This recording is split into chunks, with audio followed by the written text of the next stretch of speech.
Welcome to Epic Flail. Today, Gavin and I are going to be talking about the Steamforged Keynote. Well, specifically the War Machine Keynote. There's lots and lots to break down, but Gavin and I are going to kind of zone in on a few particular things. We'll mention everything that was in the keynote, but we're going to talk about the Steamroller 26 announcements. We're going to talk about the casual play support discussion, and we're going to spend a big chunk of today's show talking about the January update. Gav has been playing War Machine as long as I've known him, which is quite a while now, Gav. When did we first meet? Yeah, 2011, 2012. Long time ago. Yeah, something like that. Yeah. So Gavin's very well placed to go into this, and I am very keen to hear his thoughts. And I'm also going to be sharing my general reflections on some of that stuff I heard in the January update. Thanks for watching. Like and subscribe to the show. Gavin and I are going to be doing plenty of shows like this, and other characters joining Gavin and I talking about the game and War Machine. There's going to be loads more on Epic Flail. We're only doing War Machine, so please like and subscribe to the channel if you are a War Machine player. Gav, this is nice, mate. The last time we did this together was it just after COVID? It was. We did It was with Phil. There's the last one we did was with Phil. Oh, the last. No, yeah, I forgot about Phil. Yeah, Sorry, Phil. We did a huge base one with Phil. We did one with Phil, which was really cool. But stuff's happened in the meantime. You know, you've sort of had a lot on your plate. So I've had a couple of things on my plate, mate, which have been causing all sorts of carnage. But I'm enjoying doing some War Machine content. It's good again. to have you back. Nice, mate. Good to have you back. This feels nostalgic. Right, let's reel off some stuff for the what general thoughts on the keynote? You enjoy it? Good one? Really enjoyed it. So I was at work that night. So then I took my break to basically watch that. So I arranged my break at work so I could watch it. So it was really good. Sat down, watched it. It was fantastic. Really, really good. Obviously, they did one last year. This one's like another stage better. Some nice little videos in there that are definitely worth watching. Yeah, it was a bit of a change of pace from what Privateer Press had done previously. I felt like the Steamforged, I think, are a company that are very community-led. They do lots of community engagement, and Matt, Rich, Jamie, and the crew, they're not afraid of getting in front of camera and standing in front of people. PP always sent people. There's always people. There's always faces.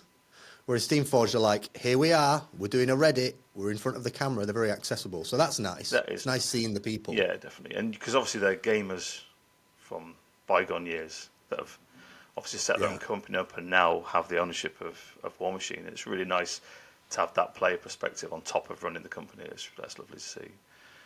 Yeah, 100%. Yeah, 100%. And we'll talk later on about the January update and like Jamie and stuff. We'll get into that in a little bit. But it felt like a good keynote. Yeah, lots of interesting stuff. Like some really, really interesting stuff. Some nice stuff to see. What I like the counterpoint that they did to like Games Workshop. Can I say Games Workshop? Is that something we can say? Does the algorithms do anything weird with that? The company that shan't be named. No, it's that one. Cool. So they when made I was some doing announcements. 40k content, I wasn't allowed to say War Machine. People would be like, I've got to say a game that shan't be named. Triggered. But who cares? Okay. So they made some really cool. Just briefly go over some cool announcements they made about some like partnership deals. So obviously, in light of what Games Workshop are doing at the moment, which is like basically persecuting anybody that does anything not approved by them and all that. So instead, Steamforged are like embracing loads of companies to make their stuff.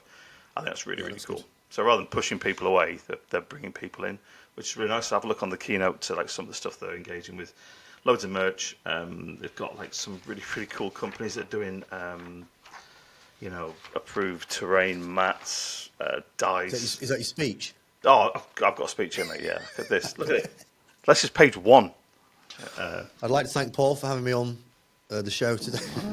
Maybe. No, but what was really cool, I mean, you may not be into this, but there's like a cosplay team that's been making like costumes and everything.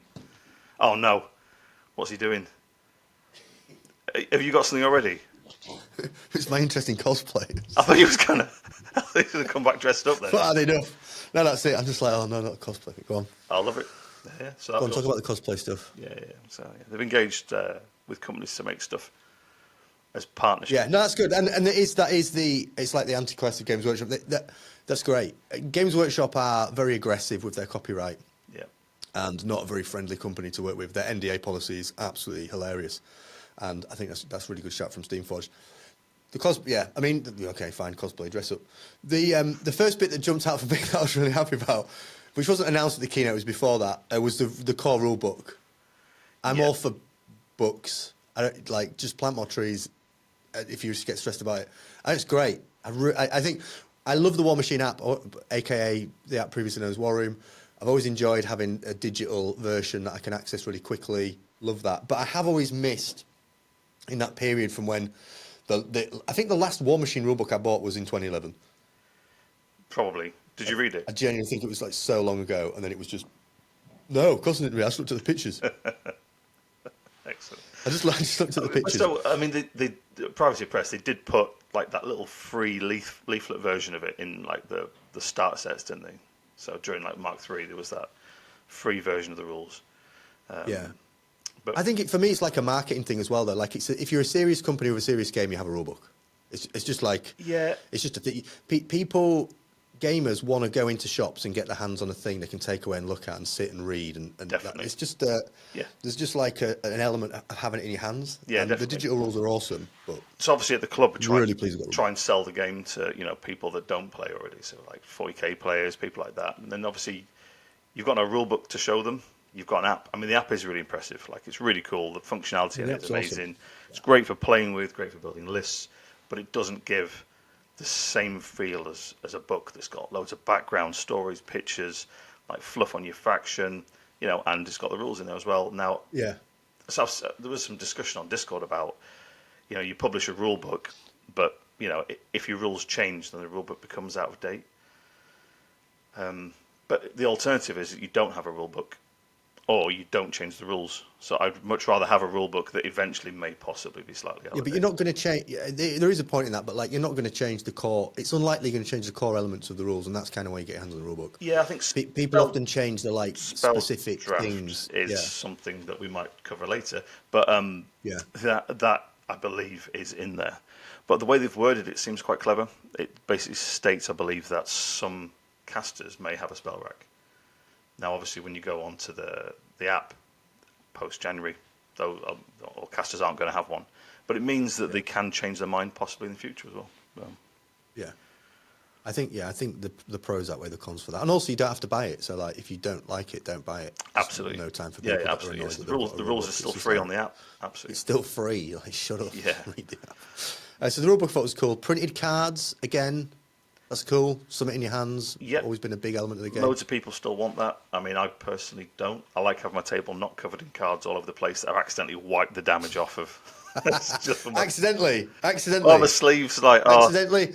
Oh, how many damage did you do to this colossal again? Nice. But it happens, right? Real nice. You like lean on the table, it's all stuck to your hands. It's like, oh no. So yeah. Mate, honestly, and there was controversy around people double dabbing. Really? Double dabbing the damage, yeah. So you go like, all right, it's 8 points to your 5, and they go 1, 2, and then they just double dab on one dot. You're like, whoa, hang on, sunshine, you double dabbed. I mean, you could do that on the app, I suppose. I mean, people are going to cheat. They're going to cheat on it. Well, you could do that on the app. Yeah, people cheaters going to cheat. Yeah. But that's nice, isn't it? Printed cards are nice. Yeah, it's really good. It's really good. Trolls, yeah, cool. If you like trolls. Oh, the trolls look awesome. Absolutely. Awesome. Some guys at the club are really excited for those. I think that side of the troll faction is always interesting. The sort of like the pirate side is a bit it's a bit Marmite-y for me. Yeah. But the sort of like more swampy vibe trolls, that's I could definitely get into that. I mean, the Vietnam jungle trolls, that's awesome. Like, it's really that is cool. And the mechanic they have with changing the rules for ambush and like that's out in the middle of the tables, it seems really cool, really fun. Should we jump both feet into sort of the main crunchy bit of the chat that we're interested in? Yeah, I think all those bits are cool, and people can go watch it on the. Yeah, just definitely go and watch it. It's an hour of your life. It's definitely worth it. The Steamroller 26. So Jamie says 3 new scenarios and holding on to 3 that they like, and then he said the 3 that they like, I think they were play testing. So his exact words was, because I wrote this down, is at least 3. So maybe more, but he said at least 3. So, and what's your general thoughts on the Steamroller at the moment? I like it, but it's interesting that when you randomly roll for a scenario and you roll a 1 or a 6, and your opponent says no, then that's pretty obvious that there's a couple of scenarios in there at least that are a little bit unwelcome.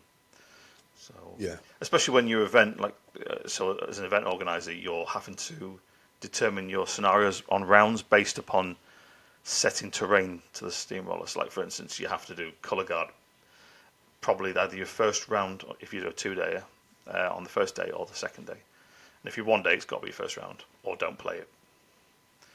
Because the terrain's so impactful. with colour guard.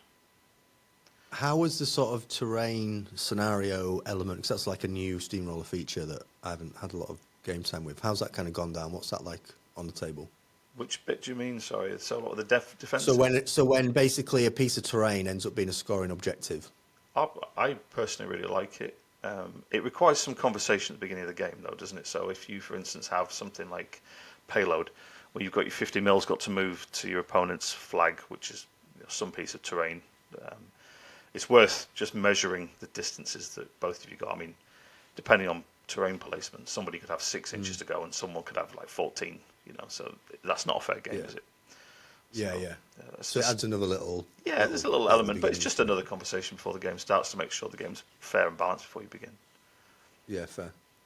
What do you think's the casual play support element that Matt talked about? So like 6 new scenarios. The kind of vibe here was adding an element of randomness. He kind of talked about chess and how there's a specific way of playing chess. I can't remember what it's called off the top of my head, but competitive players really like it 'cause it randomizes setups. It looks awesome. Like, I'm really, really keen to see what they've done with that. When you're bringing certain types of people into playing the game, they don't want to play steamroll after steamroll after steamroll. They want a little bit of fun, a bit of fluff, a bit of difference, a bit of variance. I like the idea that we can have some scenarios that can be played at a lower point level. Be interested to see how balanced they are, possibly for sort of the intro type of game or your newer players. But I'm interested in the whole narrative thing as well. That sounds really cool. So being able to make a campaign as well around that. Sorry, Gav, didn't mean to interrupt. Do you think there's appetite at the moment for that in the current player base, or do you think that's more to get a new player base in? Because if I think back, and you can just tell me if I'm wrong here, but like if I think back to like the York Club, for example, this might have been something that maybe we give a go. Yeah. Once as a bit of fun, maybe with a few people playing, but I wouldn't think I didn't feel like people were crying out for more casual scenarios. It depends on what you're doing playing, isn't it? So obviously your exposure was the York Club previously, and then playing in events, and the York Club in those days was literally a shark pit of people that wanted to play with WCC. So the drive and desire was for that, and then obviously you go to a steamroller, trying to do the best you can. You're going to meet more people just like that. But there'll be hundreds and hundreds of people out there playing at home, playing with their mates, playing in garages that aren't interested in coming to events, but also want to play the game narratively. So I think it's a really good move, and it definitely will broaden the appeal. I think War Machine's got a bit of an unjustified aura about it that it's just for competitive play. So in my head, you could kind of go 2 ways of it. You could I think there's a world in which Steamforged went, let's double down. Like, we've got a really good niche in the sense of like people see this as a competitive game, and the rule set is really competitive. It's very tight, it's very clean, it's very crisp, and you make a mistake, you find yourself in a lot of trouble. Let's double down. And that's certainly the crowd that we were exposed to through WTC, Steamroller, blah, blah, blah, blah, 100%. That's definitely the vibe of the York Club. But yeah, I also see the logic in going more mainstream. A lot of people's perceptions of Warmachine was it was this hyper-competitive game. But in some respects, I mean, it is. If you lose your caster, the game ends. So if you make a fundamental mistake in your turn, the game can end. So people do see that as like quite a competitive game. But the bit where I think people would get it a little bit wrong with other games is that other games work the same. It's just you lose really slowly over a really long period of time. Yeah, definitely. It's like 40k isn't a game where you make a mistake turn 2 and the game ends, but you make a mistake turn 2 and then you've got 2.5 hours of someone beating you and there's nothing you could do about it because you made a mistake in turn 2. But you might feel like, well, the game didn't end. I still played the game. It's like, yeah, but you lost like ages ago. No, you know what I mean? Whereas War Machine is just like reset. I get it. There is the element, you can change the way you play the game, so you don't have to play caster kill as part of the game anymore. So you can actually have a variance in that. You can say caster kill is no longer part of this game we're about to play, and in a that could be fun. A narrative element that'd be quite cool. So at our club, we've got a mixture of people play different things, but 40k has had this massive surge of players at our club, and it's because somebody started a narrative campaign.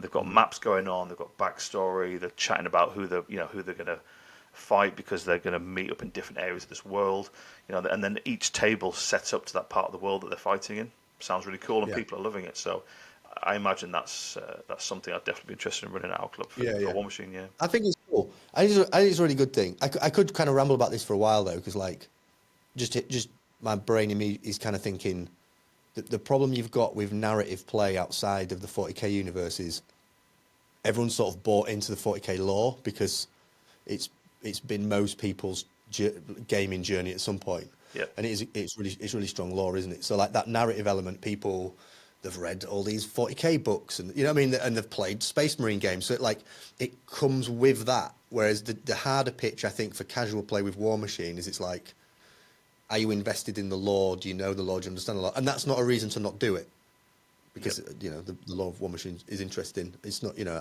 The Lore War Machine is interesting, but it does progress. So it had a problem in the past where War Machine did exactly what 40k does, and just nothing changes. It all like stays really static. Everything's just sort of like, oh, we're all fighting each other all the time. Yeah. But they broke out of that, and they had like a massive transition. The storyline actually changed, and people were killed off in factions. The storyline changed. People were captured.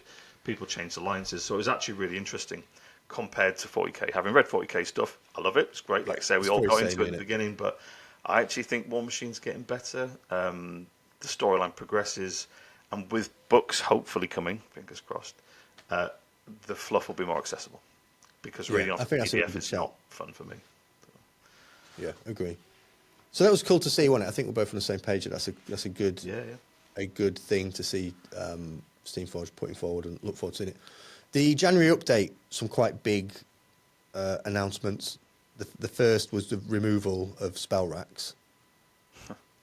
Yep. I feel like this was one of those things where it felt like spell racks were great until they went, oh, they're going to remove it. And then you go, oh, hang on, actually.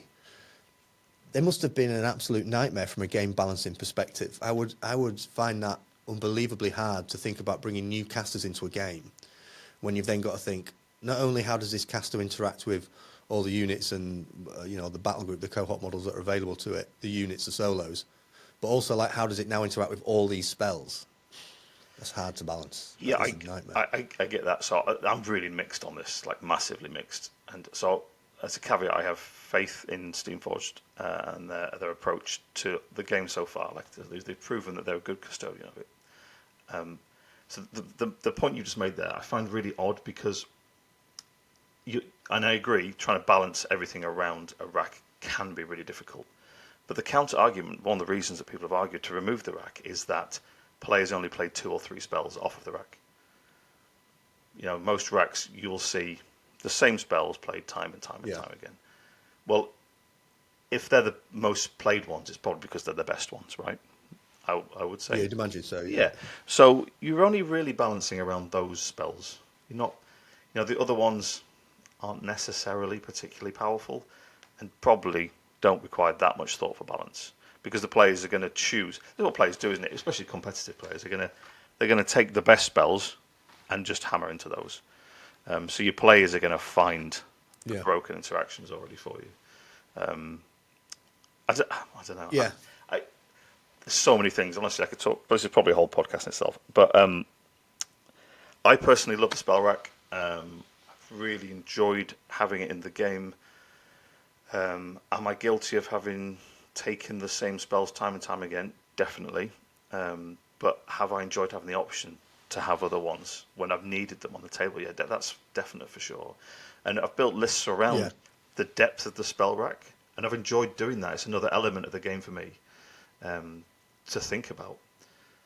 I know that Matt mentioned at the keynote that what he initially thought is that he doesn't like the fact that he thinks it's another barrier entry for new players. I just don't see how it is. So you're saying maybe that it's another element you've got to explain to players, and that it's another abusable. So more experienced players like know how to use a spell rack, and a new experienced person doesn't, and they've therefore got an advantage at the table. But that's the game all over, isn't it? That's not just one. Yeah, there's probably bigger things to worry about than spell racks when it comes to introducing new players to the game with War Machine. Certainly, like and if they're a bigger. If you've got a new player in your community, then you should be guiding them through their War Machine experience. So my army does this, for instance. These are the spells that you might want to be looking at, because that will do this, this will do this, and help them make those decisions.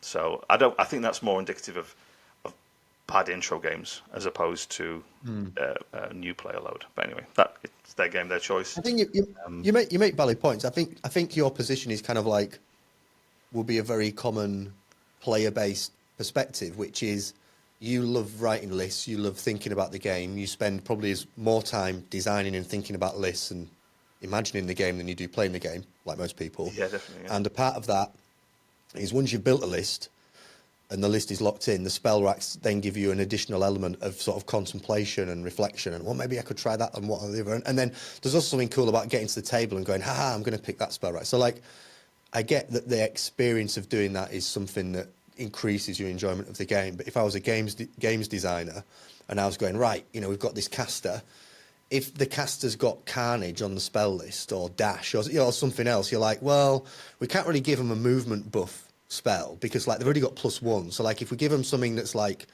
Slipstream or +2, then like is that too much? And we've got to faff about this. So like I just think that the challenge that Steamforged have got, and we're going to talk about this in a separate show, aren't we? We said this before we started recording. Yeah, definitely. So we'll get into this more about like what's the difference between Steamforged stewardship management of the game versus privateer presses, and you can kind of see hallmarks of what SFG are about coming into the game.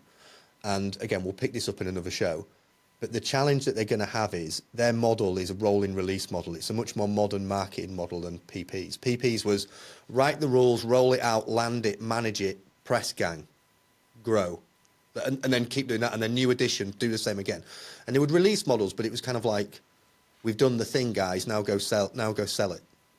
Whereas Steamforged is a more modern GW model, which is like, but wait, there's more. But wait, there's more. But wait, there's more. And they'll do what they do with Guild Ball. They'll just keep rolling stuff out and churning interest. And then they'll have a cut-off date where they mix it up so much that it's a bit of a reset.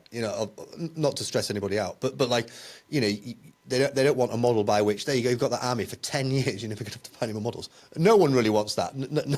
No commercial entity wants that kind of model. But the challenge with that is, if you are going to roll stuff out, you want to keep that churning. I think spell racks from a design perspective just are a bit stressful, and just give you way more stuff to juggle and manage. And I think it sort of eliminates the uniqueness of casters a bit, because if you've got one caster that's pretty good, you've got like 2 really good spells, and then you've got a really good spell rack. Well, why? I think they're if they're doing this kind of like, there's the list. Like if you think about, I can't think of the word of it now, but like everything comes out for a faction. Like Gravediggers, there you go, done. Yep. Gravediggers are done. Casters are done. The jacks are done. The units are done. Boxed off. Let's move on to the next one. Like you want to create a situation where people kind of want to play all the casters rather than I'll just play those 2 because like with the spell rack, they can do everything. I get that, but for me, the spell rack is the thing that allows you to play all the casters, because you've got a caster with 3 spells, but then you can get your good spells onto your caster that you perceive as bad, right? And so the spell rack going away isn't going to change people's perspective. Like I've been through Mark 1, I've been through Mark 2, and I've been through Mark 3, and in those versions of the game, there was no spell rack, and so we're going back to that model effectively, and Privateer Press didn't manage to get the balance right between casters. There would be perceived casters that were good, perceived casters that were amazing, and perceived casters that were perceived as terrible. And that will happen now with the spell rack going, regardless. I think it's going to be very, very hard for them to make all the casters at the same level. So I think just removing the spell rack actually puts more polarity into the casters, because you're not able to add those amazing spells off of your rack to make a terrible caster better. So that's my point of view. I think it's actually going to increase more polarity. I think it's going to increase rock, paper, scissors in games. So, for instance, when I sit down at a game now, I've got my 2 lists, and I've also got my spell rack. And so I see my opponent's list, and I try and choose the best one to play the game. If I choose poorly, and my opponent obviously judges what I'm about to choose, I can mitigate some of that based on my rack. So it gets rid of that rock, paper, scissors element post list selection. And removing the spell rack is removing that element of balance to me. Yeah, I think Matt's point was like it actually adds complexity because the players then got to be like, which spell do I take? So like the better player will know the rack better than the other player, so will manipulate the rack to give them an advantage based on the list. Whereas if you get to a table, I think this probably links into the casual play direction. These two things probably tie together because like someone picks up the game, they start playing, they get a 50 point, 75, whatever, 100, who cares, list together, and they go to a club. And they sit down, and then that's just they're like, "What does your stuff do?" I don't really know what your stuff does, and now I've got to pick a spell based on that. So I think it adds another thing for a new player to think about. Sure, but if you think about 40k, right, and that definitely attracts new players, like it definitely does. Oh, 1,000%, yeah. Okay, so when you try and build a 40k army, a Space Marine army, and then in that list you're going to add a sergeant, and is he going to have a bolt pistol? Is he going to have a plasma rifle? Is he going to have a rocket launcher? And this stuff. Each list, when you build it, has multiple levels of complexity. We don't have that in War Machine. So saying that just adding a spell rack, I think, is that it's a barrier to new entry. I think is incorrect. But anyway, that's just my opinion. Yeah, fair. You're making good points, mate. Yeah. So and you've had a lot of experience of playing the game with a spell rack, so. It's so at the club we have a lot of 40k players coming over and look at the game, and I chat to them, and obviously, so I run the club, and so I talk to loads of people at the club all the time, 40k players especially, and they'll be like, "Oh yeah, I lost because I played this list and he played that list." So they don't do the whole 2-list thing. They sit down with play with whatever they've got, and it's a terrible experience for them because they know they've lost the game before they've even started, and so the selling point for the game to them is, well, when we played 2 lists. And then you choose the one. Oh, 100%. But this, yeah, but then, 100%. But then on top of that is we've also got a spell rack, so you can then choose to adjust your army once you've seen your opponents. So I find it. I just think it's a bit of a shame that's gone. I understand from the design standpoint of view, it definitely is probably easy for them to do, but I think the game should be about making the game more enjoyable for its players rather than easier for its designers.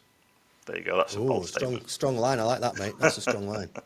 Well, I mean, like my favourite comedian ever of all time, Tim Dillon, says about people who say something's going to happen. You just go, well, you'll see. You'll see. It's all going to go wrong. You'll see. No. So we will, won't we? Like this is the thing. They will. I don't think it's going to go wrong, Paul. Like I've played this game for like 18, 19 years. In all those other editions where it didn't have a spell rack, and I've still kept on playing because it's a fantastic game. So I don't think the game's, oh no, it's all going to die. It's all you're not doom and gloom. Not at all. And you could always add it back. Yeah, absolutely. It can be added back. I'm just keen to see what they do with the casters. Have you looked in the app for the 2 new players, the starter box casters? So they've got the new Dusk one and the new Orgoth one. Have you looked at those? So what I haven't looked at the cards. No, if you look on they've not. So if you look on the app, they've added the 2 new factions.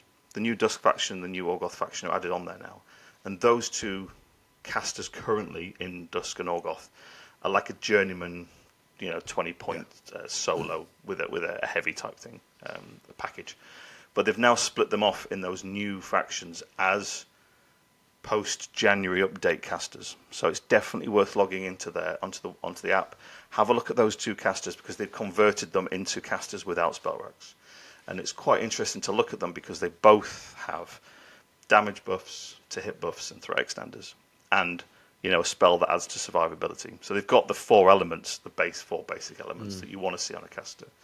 So they both seem really good. So if most casters are like them, then the game will be good. So that'll be cool. Yeah. I feel like it's a chat. I feel like it's obviously a big chat when we see what that looks like in January. Yeah. And maybe we can have a chat with Jamie and get him on and kind of talk a bit more detail. About what that could look like and what that won't look like. The other thing alongside the spell rack chat was this idea, or not even idea, this sort of thing around lethality. So like the game's a little bit too lethal, and it's become quite clinical. And that people are afraid to get 1-for-1. So like it's very cagey and very standoffy, and like people are afraid to commit because if they commit, damage is so efficient and so high that like units will just come in and blow stuff up. So like units on units, everything kind of dies. What's your take on that? Is that an accurate representation of the current meta? And is lethality a little bit of a concern with the club? I mean, I hadn't actually thought about it at all. It's not something I'd noticed. But when I think about it, and Jamie's pointed out, and I'm like, actually, he's right. Like he definitely is right. But the contributing factor to that is the Steamroller package currently, and it encourages engagement in the centre of the table. But that's the kind of game that I personally prefer to play. It means that you're having to do things with your models rather than sitting back and there's this sort of cagey game. So I like where they're going with this, is that they want to encourage centre of the table engagement where things have to make attacks. And reducing lethality seems like a good idea. I like that. I think that rather than putting a unit forwards and just you put it there to score one turn and then you know it's going to be removed next turn. Maybe it not dying straight away is really good. I think that's exemplified as well. Oh, sorry, it's worsened by unit placement. So, like in all the other versions of the game, where the old unit movement used to be, you'd measure per model. Now, if one model's in, the entire unit is in range. So you can always apply. If you apply one model, as long as you can place the models, you're always able to apply the full force of that unit. So that's increased lethality, definitely. Yeah, units didn't used to wipe out whole units. Like units would hit each other and then they would skirmish for. Yeah, exactly. They would deploy as a cloud, wouldn't you? So you'd have some at the back, some in the middle, and then some further forward. So over turns they would be sandpapered away. Yeah, not everything would get in. Like you might just get a few models in. It wouldn't just be like whole unit. So like I can get how the unit element is a bit wild and like no one. It is just a bit of a feel bad if you just get charged, bang, lose all your models, everything goes. Yeah, and I guess my reflection of the game at a competitive level in previous editions is like that is just how top tier games were played. They were very cagey, and you did just like not want your opponent to make a mistake. But there were definitely units and there were definitely models that could tank. So you would be like, I'm putting it there, and I'm not being cagey. I'm being quite assertive, but my assertion is based upon knowing that that is going to survive, or it's very likely to survive because of this synergy or that synergy. It wasn't kind of like everything dies to everything. It's a really killy game. It was a killy game, but it was also a game where you could you could have very protective defensive units. Yeah, so.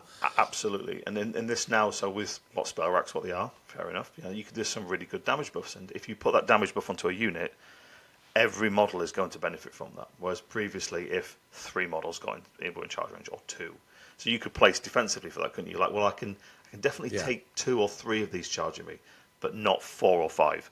But now it's if you place within 1, all 5 are getting you. So that's definitely increasing lethality. And obviously that's not me saying I don't like the unit movement, because I definitely do.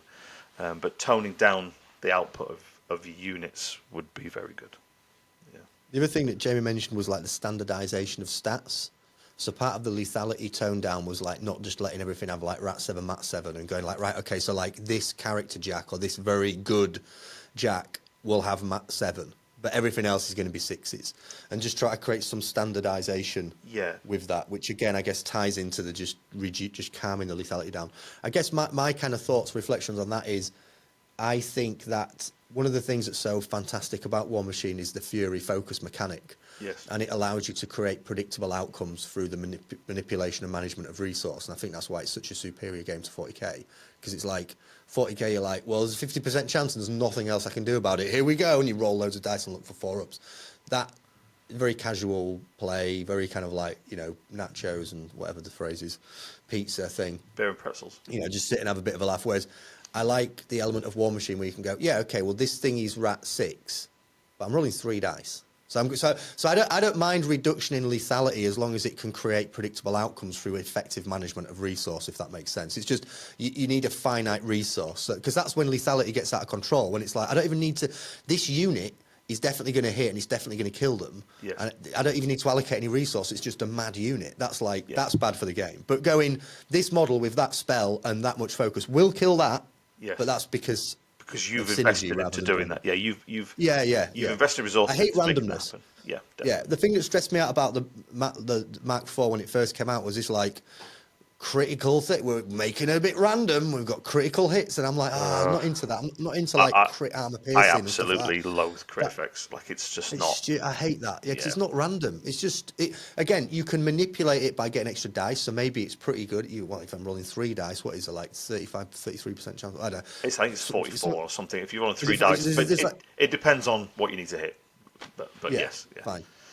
So that like that I don't like. I mean, I can make do with it. I can live with it in the game. It's not like a rage quit problem, but as long as the lethality doesn't create a situation where it goes a bit random. Yeah, it's like I don't like it. I think if you on 2 dice, I think if you don't roll double ones, getting a crit hit is like 13%, and then if you don't want triple ones or something like that, I think it's like 44% on 3 dice.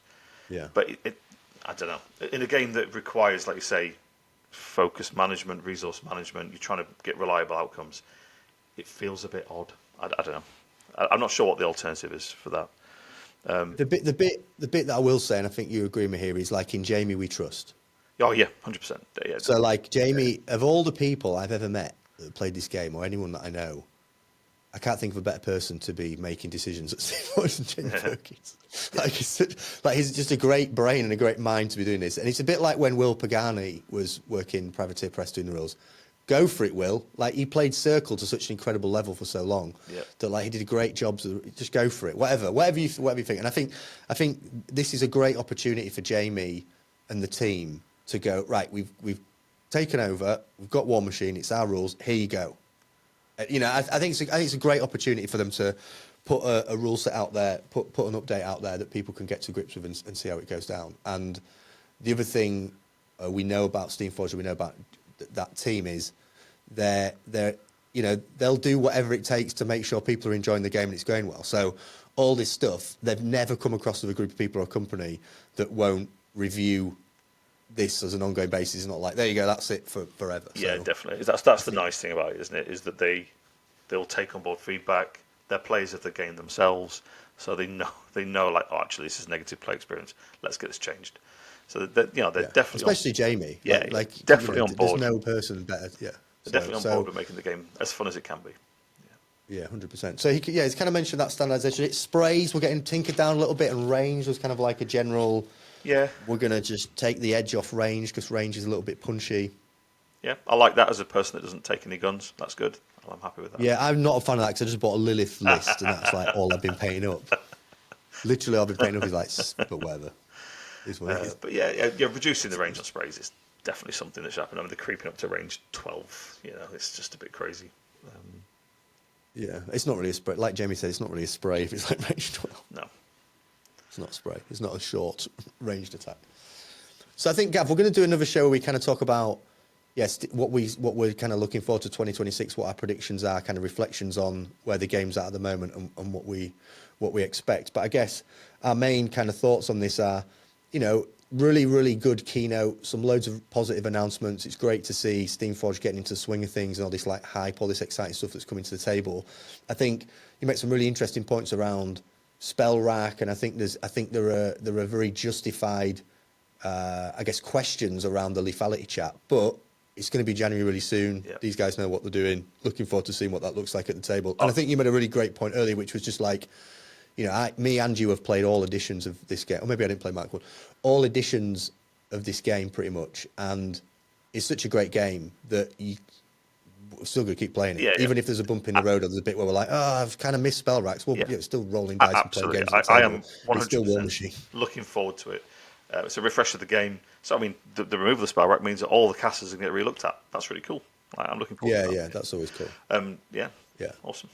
And ultimately, that's the thing. Like, even like turbulence is not like change. People get stressed by change, don't they? And people have been burnt a little bit in the past by War Machine. Not with Steamforged, with Privateer Press. We've kind of like, I've got all these models and now I can't play them anymore. So there is this kind of apprehension and nervousness that people have when they hear about major changes taking place to a game. But in this circumstance where like all the casters are still going to be viable, no one's disappearing. Absolutely. You know, you're buying some of those new models, new casters, they're going to be viable. If anything, it's probably going to be a nice reset. So some of those casters that you didn't see on the table or units that in fact, they specifically said that there are some casters and units that just aren't used. So that's exciting for everyone, whether you're a casual player, competitive player. A reset and a refresh and a mix up is always somewhat fun rather than just, there's the meta. Yeah, absolutely. It's kind of done and everyone just staring at it. So. No, it's going to be Gav, this has been exciting times. This has been lovely, mate. This has been fun. I've enjoyed doing the show with you. We're going to do one very soon on that subject that we talked about after. Thanks to folks that have watched us on YouTube. Please like and subscribe to the channel. There's more War Machine content on the way. You'll be seeing me and Gavin, other faces, and more War Machine content coming at you. So thanks so much for watching. Appreciate you, Gav. Thank you, my friend. That's good to see you, man. You go read some of those books behind you now. There's a few DVDs on there I can see, mate, that you should have covered up. I hope not. I hope not. Oh, they're maps. Just like the blow, it's fine. They're maps. They're maps, mate. They're maps. All right. Cheers, folks. See you next time. See you.